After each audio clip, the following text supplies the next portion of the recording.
ഇങ്ങനെയുള്ളവിടെ എല്ലാവരും കൂടി വന്നിട്ട് ഞാൻ തരുന്നു കേട്ടോ.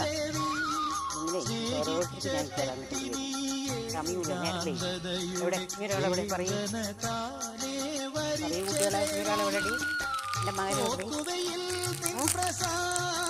മകനെവിടെ പറയൂ മകനെവിടെ. ഈ പിള്ളേരെ കടിക്കാൻ പാടില്ല കേട്ടോ. കടിക്കണമെന്ന് പറയണത് ഇവിടെ ആരോ പറയണത് കുട്ടികളെ കടിക്കണം അടിയാണ് കേട്ടോ. ഫാൻ തരില്ല. എവിടെയടി മറ്റേ മകൻ മകനോടെ മറ്റേ മകൻ കാണാൻ